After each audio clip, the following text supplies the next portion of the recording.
ప్రార్థన చేయాలని చాలా చోట లేఖన భాగాల్లో రాయబడింది. అడుగుడి మీకు ఇవ్వడును, అడుగు ప్రతి వానికి నేను అనుగ్రహిస్తాను అన్నాడు. నా నామాన్ని మీరు నన్ను ఏదడిగినా తండ్రి మీకు అది అనుగ్రహిస్తాడని చెప్పాడు. నన్ను అడుగుము జనులకు స్వాస్థ్యం గాను భూమిని దిగంతమైన సొత్తుగాను ఇస్తానని చెప్పాడు.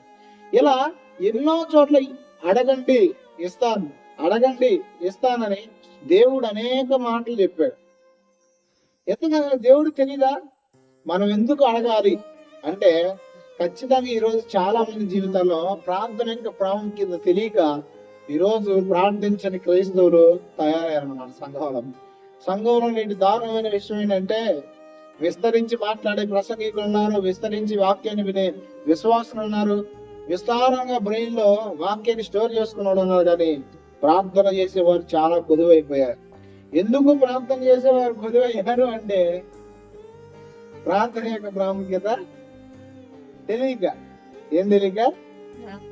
ప్రార్థన యొక్క ప్రాముఖ్యత కనుక ఒక వ్యక్తికి తెలిస్తే ఖచ్చితంగా ఆ వ్యక్తి ప్రార్థన చేయకుండా ఉండడు. ప్రార్థన చేయకపోతే ఒకటి గుర్తుపెట్టుకోండి, దేవుడు మీ జీవితంలో కలగ చేసుకోడు. మీరు అనొచ్చు, అసలు ప్రార్థన చేయకపోతే అసలు దేవుడు కలగడం ఏంటి అని మీరు అనొచ్చు. ఖచ్చితంగా భూమి మీద ప్రతి మనిషికి దేవుడు స్వాతంత్రాన్ని ఇచ్చాడు. ఏమిచ్చాడు? ఇప్పుడు ఆయన మాట చెప్తాను, మిమ్మల్ని నడిపిస్తే నడుస్తున్నారా? మీ అందరికి నడుస్తున్నారు? మీ అందరిని మీరే నడుస్తున్నారు. మీకు ఎవరికి కీ బొమ్మలు ఆయన కీ ఇచ్చో లేకపోతే సిచ్యువేషన్ మిమ్మల్ని ఎవరు నడిపించట్లా. ఎందుకు? పౌలు అంటాడు, అన్ని విషయాల్లో నాకు స్వాతంత్రం కలదు అంటాడు. అలా మనకు ప్రతి విషయంలో స్వాతంత్రం ఉంది. దేవుడు అన్నింటిలో మన స్వాతంత్రాన్ని ఇచ్చాడు. అయితే మనం మన జీవితంలో దేవునికి సమస్తాన్ని అప్పగించాలి. ఏం అప్పగించాలి? సమస్తం చేయడానికి మీకు దేవుడు స్వాతంత్రాన్ని ఇచ్చిన దేవుడికి మీరు అవకాశం ఇవ్వకుండా దేవుడు ఏది చేయడు. ఒకడు గుర్తుపెట్టుకొని చాలా మంది అంటారు, దెయ్యం శోధించిందండి, సైతాన్ శోధించిందండి అంటారు. దేవునికైనా దెయ్యానికైనా నువ్వు అవకాశం ఇవ్వకుండా మీ దగ్గరికి రావు, క్రియ జరిగించవు. దేవుడైనా దెయ్యమైనా మార్గాన్ని మీకు చూపిస్తారంతే. ఇప్పుడు దేవుడు అన్నాడు రైట్ ఈజ్ రాంగ్ అనేది మీకు చూపిస్తున్నాడు. దెయ్యం ఉంది, పర్లేదులే, ఏం చేయగలదు, నడు అని చెప్పింది. కానీ ఏది సత్యమో ఏది అసత్యమో తెలుసుకుని జీవించాల్సింది ఎవరు? మనమే. ఎవరో మనం ఏది కరెక్టో ఏది తప్పు అని తెలుసుకుని ఎప్పుడు బ్రతుకుతామో అప్పుడు మనం ఖచ్చితంగా ప్రార్థన చేస్తాం. సరే, అసలు ఎందుకు ప్రార్థన ఎందుకు చేయాలి? ప్రార్థన చేయకపోతే దేవుడు ఎందుకు కలగజేసుకోవడం? కొన్ని విషయాలు చెబుతా వినండి. మొట్టమొదటిగా దేవుడు మానవుడిని ఈ భూమి మీద సృష్టించి ఈ భూమి మీద అధికారాన్ని ఎవరికి ఇచ్చాడంటే, మొట్టమొదట దేవుడు మానవుడికి ఇచ్చాడు. ఎవరికి ఇచ్చాడు చెప్పండి? ఎవరికి ఇచ్చాడు? మానవుడికి ఇచ్చాడు. డౌటా ఏమన్నా? ఆదాము ఏమంటాడు? మీరు ఈ భూమి మొత్తం ఏలండి అని చెప్తాడు. అయితే ఎప్పుడైతే ఒక వ్యక్తి పాపం చేశాడో, ఎప్పుడైతే ఆదాము పాపం చేశారో, ఆ పాపం వల్ల వారు ఏం చేశారు తెలుసా? అపవాది మాట విని వానికి భూమిని అప్పగించారు. ఎవరికి అప్పగించారు?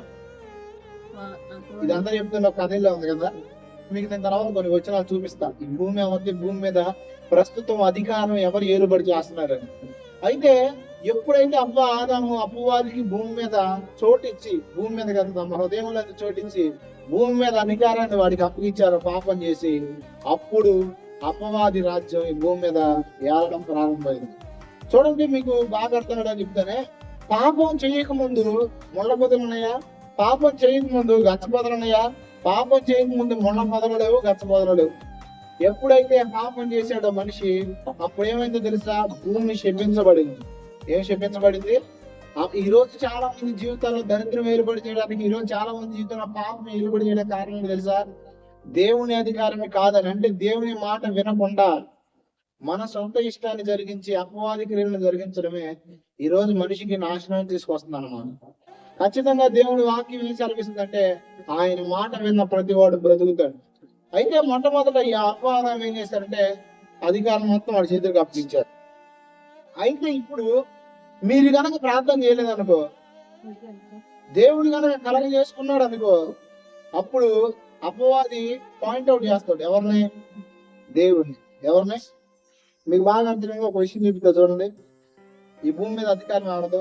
లోకాసు వార్త 4వ అధ్యాయం 5వ వచనం. లూకాసు వార్త 4:5 అందరూ చూడండి. అప్పుడు అపవాది ఆయనను తీసుకొని పోయి రాజ్యములన్నిటినీ ఒక నిమిషంలో ఆయనకు చూపించి, భూలోక రాజ్యాన్ని ఒక నిమిషంలో దేవుడిని చూపించాడు అన్నాడు. ఆయన అధికారం అంతయు ఈ రాజ్య మహిమయు, చూడండి, అధికారాన్ని రాజ్య మహిమను నిమిత్తము నీకిత్తును అది నాకు అప్పగించబడి. చూడండి అపో ఏసైతే ఏం చెబుతున్నాడంటే, అది నాకు అప్పగించబడింది అన్నాడా, నేను చేశాను అన్నాడా? అప్పగించబడింది. ఎందుకు అప్పగించబడిందో తెలుసా? మానవుడు పాపం చేశాడు కాబట్టి. ఈ రోజు చాలా మంది పాపం చేసి వాడి అధికారానికి లోబడుతున్నారు అన్నమాట. అందుకే స్పష్టంగా చెప్పాడు తెలుసా, పాపము చేయ ప్రతి వాడును పాపమునకు, అంటే పాపం చేసే ప్రతి వాడు పాపానికి దాసుడు. అంటే ఎవరికి దాసుడు అవుతాడు చెప్పినా? అపవాదికి దాసుడు అవుతాడు. ఈ రోజు చాలా మంది చేద్దాంలే ఏం పర్లేదని మెల్లగా స్టార్ట్ చేసి జీవితాలు నాశనం చేసుకున్న వాళ్ళు ఉన్నారు. సరదాగా ఒక ఆయన సిగరెట్లు అలవాటు చేసుకున్నాడు. అట్లా ఏం అలవాటు చేసుకున్నాడు? సరదాగా. అది వ్యసనం అయిపోయింది. ఒక రోజుకి సరదాగా ముందు అలవాటు చేసుకున్నాడు. ఈ రోజు వ్యసన పనులు అయ్యి ఈ రోజు బాధాకరమైన విషయం అంటే కుటుంబాలకు సైతం దుఃఖకారాన్ని తీసుకొస్తున్నారు. ఎందుకు ఈ విషయం చెప్తున్నానంటే, పాపం చేసే ప్రతి వాడు ఎవరికి దాసుడు అవుతాడు? ఖచ్చితంగా అపవాదికి దాసుడు అవుతాడు.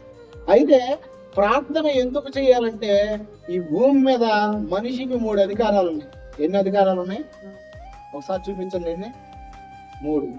ఒకటి దేవుని అధికారం. చెప్పండి, ఒకటి ఏంటి? 2 అపవాది అధికారం. ఏంటది? చెప్పండి. 3వది ఏంటంటే మనిషి అధికారం. అంటే మన అధికారం. ఈ రోజు మనిషి నడిపించబడేది 3 అధికారాలతో. ఒకటి వాని స్వయంతో వాడు నడిపించబడతాడు. 2 దేవుడితో నడిపించబడతాడు. 3వది అపవాది చేత కూడా నడిపించబడతాడు. ఈ రోజు మీరు ఎవరి చేత నడిపించబడుతున్నారు? మీరు ఖచ్చితంగా దేవుడు మీ జీవితాల్లో కలగజేసుకోవాలి అంటే, దేవుడు ఖచ్చితంగా మీ విషయాల్లో జోక్యం చేసుకోవాలంటే మీరు ప్రార్థన చేయాలి. ప్రార్థన అంటే ఏంటో తెలుసా? ప్రార్థన అంటే నీ అధికారాన్ని, అపవాది అధికారాన్ని పక్కన పడేసి దేవుని అధికారాన్ని కోరుకోవడమే ప్రార్థన. ప్రార్థన అంటే ఏంటంటే, ఖచ్చితంగా ఈ భూమి మీద వాడి అధికారం ఏర్పడి చేస్తుంది కాబట్టి వాడి అధికారాన్ని పక్కకు తోసేసి దేవుని అధికారాన్ని కోరుకోవడమే ప్రార్థన అంటే. ఈరోజు చాలా మందికి ప్రార్థన ఎందుకు చేయాలో తెలియదు, ప్రార్థన ఎలా చేయాలో తెలియదు. విచిత్రమైన విషయం ఏంటంటే, ప్రార్థన మీద నమ్మకం కూడా ఉండదు. ఎవరికంటే ప్రార్థనకు వచ్చే వాళ్ళకి. ఖచ్చితంగా గుర్తుపెట్టుకోండి, అపవాది మీ హృదయాలకు భ్రమ కలగజేస్తుంది. ఏంటో తెలుసా?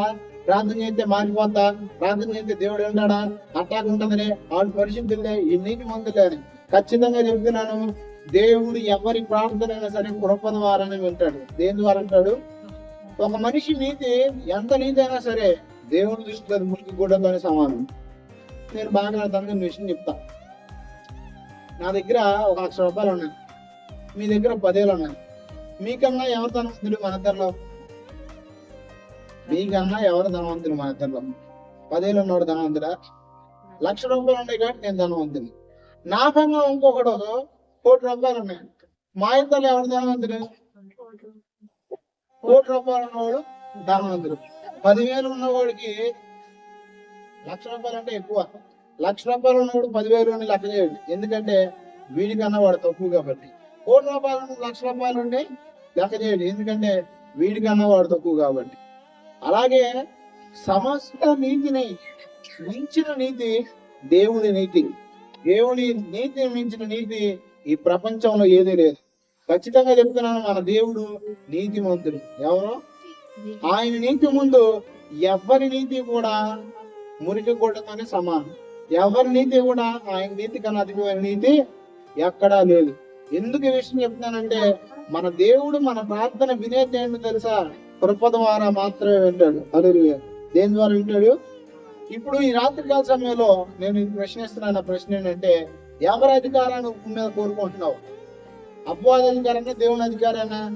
అపవాది అధికారాన్ని కోరుకునే వ్యక్తి ఎన్నడూ ప్రార్థన చేయడు. రెండో విషయం తెలుసా? వాడి జీవితంలో వాడికి ఎలా నచ్చితే అలా బ్రతుకుతాడు. ఖచ్చితంగా ఇష్టానుసారంగా బ్రతికే నీ జీవితంలో దేవుని అధికారాన్ని కానీ నువ్వు కోరుకోకపోతే దేవుని కార్యాన్ని జీవితంలో నువ్వు ఎండ పొందలేవు. ఖచ్చితంగా దేవుని అధికారాన్ని మనం కోరుకున్న రోజునే ఖచ్చితంగా మనం ఏం చేయగలుగుతాం తెలుసా? దేవుని నుంచి దేవుని కార్యాలను అనుభవించగలం. ప్రార్థన జీవితం అంటే చాలా మందికి ఈరోజు 3 పూట ప్రార్థన చేస్తారు కొంతమంది. 1 పొద్దున, 2 మధ్యాహ్నం, 3 సాయంత్రం. ఇది కాదు ప్రార్థన జీవితం అంటే. ప్రార్థన జీవితం అంటే ఏంటో తెలుసా? ఆది అపోస్తుల్లాగా దేవునితో అనుసంధానమైన జీవితాన్ని కలిగి ఉండాలి. ప్రార్థన జీవితానికి అర్థం ఏంటంటే దేవునితో ఏకమై బ్రతకడమే, దేవునితో అనుసంధానం కలిగి బ్రతకడమే ప్రార్థన జీవితం అంటే. మనం పనులు చేసుకుంటాం. కొన్ని సందర్భాల్లో మనం పొలం పనులకి వెళ్ళొచ్చు, ఏ పనులకైనా వెళ్ళొచ్చు, కానీ వెళ్ళేటప్పుడు మనం ఏం చేయాలి తెలుసా? ప్రార్థనా పూర్వకంగా పోవాలి. ఎక్కడ పోవాలి? వెళ్ళిన తర్వాత కొంతమంది వెళ్ళిన పనికి మనం ముచ్చట్లు చెప్పుకుంటారు. వాళ్ళట్ట ఈళ్ళట్ట అక్కడ జరిగింది, ఇక్కడ జరిగిందని. హృదయం ముందు కూడా మనం ప్రార్థన ఎదగాలి. ఎక్కడ ఎదగాలి? మీరు నడుచుకుంటూ ప్రార్థన చేయొచ్చు, నుంచుని ప్రార్థన చేయొచ్చు, కూర్చొని ప్రార్థన చేయొచ్చు, నడుచుకుంటూ కూడా ప్రార్థన చేయొచ్చు. కొంతమంది రాత్రి కూడా కొడుకుని పనికి మరి ఎన్ని ఆలోచిస్తూ ఉంటారు. అయ్యట్ట ఈయట్ట ఆళ్ళట్ట ఈళ్ళట్ట అని. అలా ఆలోచించే బదులు దేవుడికి ప్రార్థన చేయొచ్చు పడుకుని.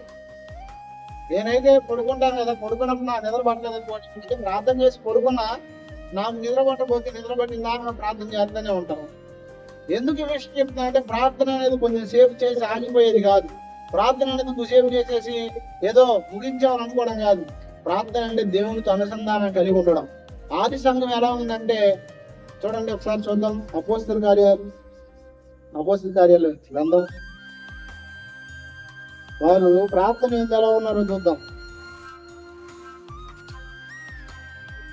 2వ అధ్యాయం 32వ వచనం. వీరు అపోస్తల బోధ ఎందును, సహవాసం ఎందును, రొట్టె విందుడు ఎందును, ప్రార్థన చేయటి ఎందును ఎడతెగకండి. ఎడతెగక అంటే అర్థం ఏంటి? ఎడతెగకండి ఏంటి? ఎడతెగకుండా వాన పడతాను అంటే పడతానే ఉందని అర్థం. అలాగే వీరు ఎన్ని పనులు చేసుకుంటున్నా వారి పనుల్లో సైతం ప్రార్థనతో వారి పనులు చేస్తా ఉన్నారు. ఈరోజు చాలా మంది జీవితాల్లో దౌర్భాగ్యకరమైన విషయం ఏంటంటే ఉదయాన్నే లేచి పరిగెత్తడం కానీ పనులకి ఉదయాన్నే లేచి పనులపై దృష్టి ఉంచినంతగా దేవుని కార్యాల మీద ఖచ్చితంగా దృష్టి ఉంచాలి. రెండోది ఏంటంటే కొంతమంది ప్రార్థన చేస్తారు కానీ ఆ ప్రార్థన లోకానుసారమైందే ఉంటది. ఏమై ఉంటది? అరే కొంతమంది ఎప్పుడు చూసినా వాటి కోసం కూడా ప్రార్థన చేసుకుంటాడు. పక్కోళ్ళ గురించి కనీసం ప్రార్థన కాదు కదా, దేవుడికి స్తోత్రం కూడా చెప్పడం. ఖచ్చితంగా గుర్తు పెట్టుకోండి, ఇతరుల కొరకు మనం ప్రార్థన చేయాలి, సంఘం కొరకు మనం ప్రార్థన చేయాలి, ఖచ్చితంగా ఈ దేశం కొరకు మనం ప్రార్థన చేయాలి. అలా ప్రార్థన చేసినప్పుడే మన జీవితంలో ఖచ్చితంగా దేవుడు మన ప్రార్థన మన అక్కర్లను తీరుస్తాడు. ఖచ్చితంగా ఎవరి కోసం ప్రార్థన చేయాలి మనం? ఖచ్చితంగా మీకు ఒక్కొక్క విషయం చెప్తానండి. చాలా మంది ప్రార్థనలో బలం సరిపోదు. ఏం సరిపోదు? బలం సరిపోదు అంటే ఒక విషయం చెప్తారు. మనం ప్రార్థన ఒక విషయంపై చేస్తున్నామంటే ఆ విషయాన్ని దేవుడు ఖచ్చితంగా జరిగించాలి. కానీ జీవితంలో చాలా సార్లు నీ జీవితంలో నువ్వు చేసే ప్రార్థనకి ప్రతిఫలం రావట్లేదంటే దానికి కారణం ఏంటంటే ఖచ్చితంగా నువ్వు చేసే ప్రార్థన దాన్ని కదిలించలేకపోతుంది. దేన్ని కదిలించలేకపోతుంది? నీ సమస్య కదలటం లేదు అంటే, నీ సమస్యను నువ్వు కదిలించలేకపోతావు అంటే దానికి కారణం ఏంటంటే దానికి తగిన ప్రార్థన నువ్వు చేయట్లేదు అని అర్థం. చాలా మంది జీవితంలో ఖచ్చితంగా ప్రార్థన చేస్తారని వాళ్ళు అనుకుంటారు కానీ ప్రార్థన చేయలేని వాళ్ళు ఈరోజు చాలా మంది ఉన్నారు. ప్రార్థన చేస్తున్నాను నువ్వు అనుకుంటే సరిపోదు. ప్రార్థన చేయడం అంటే కొంచెంసేపు చేయడం కాదు. నీ సమస్య కదిలేంత వరకు నువ్వు పట్టుదలతో ప్రార్థన చేయాలి. మీకు బాగా ఒక విషయం చెప్తాను. యాకోబు ఉన్నాడు. యాకోబు దేవునితో పెనుగులాడాడు. ఏమన్నాడు? అక్కడ స్పష్టంగా ఉంటది, యాకోబు పేరు ఇశ్రాయేలు అని మార్చబడుతుంది.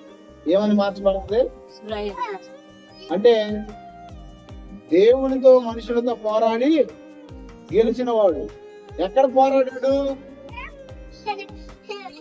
అంటే ఎక్కడ పోరాడాడు చెప్పండి? ఎక్కడ వెళ్ళి ఒక కర్ర కత్తి తీసుకుని పోరాటం చేశాడా? యాకోబు ఎక్కడ యుద్ధం చేశాడా? నాకు తెలిసేది మరి ఎక్కడ చేయాల. అబ్రహాం యుద్ధం చేశాడు, మళ్ళీ ఇస్సాకు యాకోబు ఎక్కడ యుద్ధం చేసినట్టు లేదు బైబిల్లో. కానీ మనుషులతో దేవుడితో పోరాడి గెలిచిన వాడని యాకోబుకి దేవుడు బిరుదు ఇచ్చాడు. అలా బిరుదు ఇవ్వడానికి కారణం ఏంటంటే యాకోబు తను అనుకున్నది, తను ప్రార్థించినది పొందుకున్నంత వరకు పట్టు విడవకుండా ప్రార్థన చేశాడు. ఈరోజు మనలో పట్టు విడవకుండా ప్రార్థన చేసే లక్షణం ఉందా? కొంతమంది తేలిగ్గా విసుక్కుంటారు. ఎలా విసుక్కుంటారు? అరే విచిత్రం ఏంటంటే వీళ్ళంటే దేవుడు ఇచ్చేయాలి. ఏమి వాళ్ళే ఓ మాట్లాడదు చెప్పండి. కొంతమంది దృష్టిలో దేవుడు ఏంటో తెలుసా? పనోడు. ఏంటది? ఒక విషయం గుర్తుపెట్టుకోండి, దేవుని పనోడు చెప్పే ఎవడో కూడా దేవుడిని చేతి పొందలేదు. దేవుని కంటూ ఒక ఉద్దేశం ఉంటది, దేవుని కంటూ ఒక చిత్తం ఉంటది.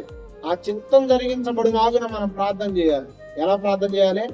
కానీ కొంతమంది ఇది చేసేనైనా అట్లా జరిగించేనైనా అని ప్రార్థన చేస్తారు. కానీ ఖచ్చితంగా చెబుతున్నాను, అలాంటి ప్రార్థన దేవుడు కొన్నిసార్లు వింటాడు, కొన్నిసార్లు దేవుడు వింటాడు. ఎందుకంటే మనం ప్రార్థన చేసేది ఎలా ఉండాలంటే ఆయన చిత్తం జరిగినట్టు ప్రార్థన చేయాలి. ఏ విషయంలో సరే నీ కుటుంబం ఆయన చిత్తం జరగాలి. కొన్ని విషయాలు మాత్రం ఖచ్చితంగా ప్రార్థన చేయాలి. ఎలా ప్రార్థన చేయాలి తెలుసా? నీ ఇంట్లో ఎవరైనా మారాలనుకోండి, ఖచ్చితంగా నీ జీవితం మారాలని ప్రార్థన చేయాలి. నీ చిత్తం అయితే మార్చని ప్రార్థన చేయకూడదు. ఏమైతే కొంతమంది ఇక్కడ వాడతారు అటువంటి డైలాగులు, ఖచ్చితంగా మార్పు చెందాలని ప్రార్థన చేయాలి. నీ చిత్తం అయితే మార్చయ్యా, నీ చిత్తం అయితే భలే విచిత్రం అనిపించింది భాషగా ప్రార్థన చేస్తాడు. నీ చిత్తం అయితే పాప నుంచి విడిపించయ్యా ఈ అబ్బాయిని ప్రార్థన చేస్తాడు. ఒకటి నీ చిత్తం ఏంటి అంటే దేవుడికి ఇష్టం కదా. దేవుడు ఆవిడికి ఉద్దేశించాడు ప్రతి మనిషి పాపం నుంచి విడుదల పొందాలని. కాబట్టి మనం పాపంలో ఉన్న వ్యక్తి కొరకు ప్రార్థన చేసినప్పుడు ఆ పాపం నుంచి విడుదల పొందాలని మనం ప్రార్థన చేయాలి. అయితే మన జీవితంలో కొన్ని మనం చేసేటప్పుడు లేదా మన జీవితంలో కొన్ని విషయాలను బట్టి దేవుని చిత్తాన్ని కోరుకోవాలి. అది వివాహం కావచ్చు, పిల్లల విషయం కావచ్చు, లేదా నీ జీవితాలను తీసుకునే నిర్ణయాలు కావచ్చు. ఖచ్చితంగా నువ్వు తీసుకునే నిర్ణయాలు, నీ జీవితంలో నువ్వు చేసే ప్రతి అడుగు దైవ చిత్తానుసారంగా వేయాలి. అప్పుడు నువ్వేం చేయాలంటే దేవుని చిత్తాన్ని కోరుకోవాలి. అందుకే ప్రభు శిష్యునికి ప్రార్థన నేర్పిస్తాడు. ఏమని నేర్పిస్తాడు? పరలోకమందున్న నా తండ్రి, నీ నామం పరిశుద్ధపరచబడిన గాక, నీ రాజ్యం వచ్చిన గాక, నీ చిత్తం పరలోకమందు నెరవేర్చబడినట్లు భూమి అందు మా ద్వారా నెరవేర్చబడును గాక. అంటే దాని అర్థం ఏంటి? పరలోకంలో దేవుడు ఏది కోరుకుంటున్నాడో ఈ భూమి మీద నువ్వు ప్రార్థన ద్వారా దాన్ని చెయ్యాలి. మొట్టమొదటిగా నువ్వు ప్రార్థనలో ఏం ప్రార్థన చేయాలంటే ఆయన రాజ్యం కొరకు ప్రార్థన చేయాలి. దేని కొరకు చెప్పానండి. భూమి మీద ఎవరి రాజ్యం ఉంది? ఎవరు పరిపాలిస్తున్నారు? అపవాది పరిపాలిస్తున్నాడు. వాడి రాజ్యాన్ని నెట్టివేసి దేవుని రాజ్యాన్ని, దేవుని అధికారాన్ని కోరుకోవడమే క్రైస్తవుడికి నీ బాధ్యత. ఖచ్చితంగా మీరు చేయాల్సిన పని ఏంటో తెలుసా? అపవాది దుర్గాలు కూలిపోనట్లు, అపవాది క్రియలు లయమైపోనట్లు, ఈ ప్రాంతం మీద ఏర్పాటు చేస్తున్న దురాత్మ సమూహాలు దాని క్రియలు లయమైపోయినట్లు మనం ప్రతినిత్యం ప్రార్థన చేయాలి. అసలు మీకు విషయం తెలుసా? కంటికి కనపడిన శత్రువు ఖచ్చితంగా ప్రతి ఒక్కరి మీద ఏర్పాటు చేస్తాడు. దురాత్మల్లో రకాలు ఉన్నాయి. ఆకాశ మండలంలో దురాత్మ సమూహాలు ఉన్నాయి. అవేంటంటే ప్రధానులు, అధికారులు, ఇట్లా రకరకాలుగా రాసి ఉంది. ప్రతి ఊర్లో ఖచ్చితంగా అపవాది అధికారం పనిచేస్తుంది. ఎక్కడైనా సరే ఒకసారి నాతో చెప్పండి, ప్రతి ఊర్లో దురాత్మల అధికారం పనిచేస్తుంది. నాకు అది చాలా విషయాలు నేను అనిపించాను. కొన్ని ప్రాంతాలు వెళ్తాం అనుకోండి, అవి ముందే కొన్ని సిగ్నల్స్ చూపిస్తాయి అన్నమాట. ఎందుకంటే అవి అక్కడ ఉన్నాయి కాబట్టి. ఒకసారి మా చుట్టాల్లో ఒకరికి బాగోకపోతే ప్రార్థన చేయడానికి వెళ్ళామన్నమాట. వేరే ఊరు, వాడు విగ్రహాల దగ్గర. కరెక్ట్ గా మేము ఆ ఇంట్లో ఎంటర్ అవుతున్నాము. అసలు భలే విచిత్రం అనిపించినాడు. నేను ఇట్లాంటి ఇదివరకు పెద్ద నమ్మేవాడిని కాదు. దెయ్యాలు ఉన్నాయి కానీ నమ్మేవాడిని, దేవుడు స్వస్థపడతాడని నమ్మేవాడిని. కానీ ఇవి ఇలా క్రియం చూపిస్తాయి, మేము ఉన్నాం సాక్ష్యాలు చెబితేనే నమ్మేవాడిని కాదు. కొబ్బరి మట్ట ఇరిగి మేము వెళ్ళేదాన్ని కరెక్ట్గా పడింది, వెళ్ళొద్దు అని అర్థంగా. నాకు అసలు భలే ఆశ్చర్యం అనిపించింది. ఎందుకు ఈ విషయం చెప్తున్నానంటే కొన్నిసార్లు వాటి ఎఫెక్ట్స్ చూపిస్తా ఉంటాయి అన్నమాట. ఖచ్చితంగా ఈ ప్రాంతం మీద, నీ కుటుంబం మీద కొన్ని దురాత్మలు ఏర్పాటు చేస్తాయి. కొంతమంది కుటుంబాల్లో మనశ్శాంతి ఉండదు, కొంతమంది కుటుంబాల్లో దురాత్మలు ఏర్పాటు చేస్తా ఉంటాయి ఎప్పుడు చూసినా. వీటికి కారణం ఏంటంటే ప్రార్థనా జీవితం లేమి. ఏమి లేమి? ప్రార్థన కలిమి కాదు, ప్రార్థన లేమి. ప్రార్థన లేమి అంటే ప్రార్థన లేకపోవడం. ఖచ్చితంగా నీ ఇంట్లో ప్రార్థన ఉన్నప్పుడు ఏ దురాత్మల సమూహాలు కూడా నీ ఇంట్లో నిలబడలేవు. ఖచ్చితంగా చెప్తాను ఈ విషయం. ఎందుకంటే దేవుడు ఖచ్చితంగా నీ జీవితంలో, నీ కుటుంబంలో కార్యం చేసే సమర్థుడు. మీకు విషయం చెప్తా వినండి. ఎప్పుడు కూడా ఒక మనిషికి దరిద్రం రాకూడదు. హల్లెలూయా. ఏం రాకూడదు? మనిషికి కష్టం రావడం వేరు, దరిద్రం రావడం వేరు. మన జీవితంలో దేవుడు ఎన్నడూ మన దరిద్రాన్ని కలగజేయడు. ఎందుకంటే శ్రమని జీవితంలో వచ్చిన మన జీవితంలో దేవుడు ఎన్నడూ కూడా శ్రమలో సహితం మనల్ని విడిచిపెట్టడు. కానీ మన జీవితంలో మనం దరిద్రం అనుభవిస్తున్నాం అంటే ఒకసారి మన జీవితంలో ఏదో తేడా ఉందని మనం పరిశీలన చేసుకోవాలి. ఖచ్చితంగా దేవుడు ఈ రోజు వాక్యం ద్వారా మీతో మాట్లాడుతున్నాడు. సమస్య అయినా, శోధన అయినా, అది అపవాది అయినా మనం ఏం చేయాలి తెలుసా? ప్రాంతంలో జయం పొందాలి. ఎక్కడ జయం పొందాలి? ఒక చిన్న ఉదాహరణ చెప్పేసి నేను ముగించేస్తాను. మా చుట్టాల్లో ఒక ఆమెకి బాగోలేదన్నమాట. ఒకసారి బాగోపోతే దేవుడు ఆమెను బాగు చేసినందుకు కొన్నాళ్ళు ప్రార్థన పెట్టుకుంది. అయితే వాళ్ళ ఇంట్లో ఎప్పుడో అంటే కొన్ని స్థలాలను బేస్ చేసుకొని కొన్ని దురాత్మలు ఉంటాయి అన్నమాట. వాళ్ళ ఇంట్లో ఎప్పుడో ఒక స్పిరిట్ అంటే దురాత్మ వాళ్ళ స్థలంలో ఉంది. ఆ స్థలంలో వాళ్ళు ఇల్లు కట్టుకున్నారు, ఆ స్థలంలోనే వాళ్ళు ఉంటున్నారు. అయితే వీళ్ళు ఉంటున్నారు కానీ వీళ్ళకి మనశ్శాంతి లేదు. రెండోది ఏంటంటే ఆ ఎప్పుడు చూసినా కూడా ఆ గాలి అనేది వాళ్ళని తొక్కుతా ఉండడం, వాళ్ళకి పీడకలు రావడం, వాళ్ళతో మాట్లాడటం, ఇట్లా ఎవరో ఏదో చేస్తున్నట్టు అనిపించడం, ఇట్లా వాళ్ళకి ఉండేదన్నమాట. ఖచ్చితంగా సాక్ష్యం కూడా చెప్పారు వాళ్ళు మన మందిరానికి వచ్చి. మరి మీకు గుర్తుందో లేదో నాకు తెలియదు. అయితే ఇలా ఉన్న సందర్భంలో ఒక మాంత్రికుడి దగ్గరికి వెళ్ళారంటే, ఎక్కడికి వెళ్ళారు? మంత్రిగారి దగ్గరికి వెళ్తే ఆడ అన్నాడంట, ఇదిగో మీ స్థలంలో ఇలా ఒక శక్తి ఉంది, అది పోవడం అనేది సాధ్యం కాదు కానీ అది మాత్రం అసలు వెళ్ళదు. కాకపోతే దాన్ని శక్తిని కంట్రోల్ చేయొచ్చు, నియంత్రించవచ్చు. 4 మూలల 7 పదాలు 4 దిక్కులా పాద్దాం, దానికోసం ఎంతో పెద్ద అమౌంటే చెప్పాడంట. ఇంత డబ్బులు తీసుకురండి అంటే వీళ్ళు అమ్మో అన్ని డబ్బులు అక్కడ పెడతామని చెప్పేసి ఏదో నెలకోసారి తాయితులు కట్టించారని ఇట్లా చేస్తున్నారు. ఎప్పుడైతే దేవుడు ఆమె బాగు చేశాడో, దేవుడి మీద విశ్వాసంతో ఆమె ఏం చేసిందంటే ప్రార్థన పెట్టుకుంది. అప్పుడు నేనే ప్రార్థన పెడతానికి వెళ్ళాను. ఆశ్చర్యం ఏంటంటే చాలాసేపు అది ఇంట్లో ప్రార్థన చేశారు, మోకాళ్ళు వేసి. మామూలుగా దేవా నీ సన్నిధి రానివ్వైనా నీ సన్నిధి రండి అని ప్రార్థన చేసి అక్కడ ప్రార్థన పెట్టాం. ప్రార్థన పెడితే ఆ రోజు నైట్ ఆశ్చర్యం ఏంటంటే నాకు వచ్చిన తర్వాత నా కళ్ళలో ఆ దెయ్యం కనబడుతున్నాను. ఏం కనబడుతుంది? అది ఒక వికృత ఆకారంలో ఒక దురాత్మ అన్నమాట. అది ఒక దేవత శక్తి అన్నమాట. కొన్ని శక్తులు ఉంటాయి ప్రజలను నాశనం చేయడానికి. అయితే అది వికృతంగా అరుస్తూ కేకలేస్తూ ఎప్పుడైతే నేను ప్రార్థన పెట్టానో ఆ ఇంట్లో నుంచి మంటలు మండుకుంటా వెళ్ళిపోతుంది అనమాట. అంటే తగలడిపోయింది, అది తగలడిపోయి ఆ ఇంట్లో నుంచి వెళ్ళిపోయింది. నాకు వచ్చిన కళ ఇది. ఒకవేళ నేను ఇట్లాంటి ఎవరికైనా చెప్పానుకో ఏమనుకుంటారు?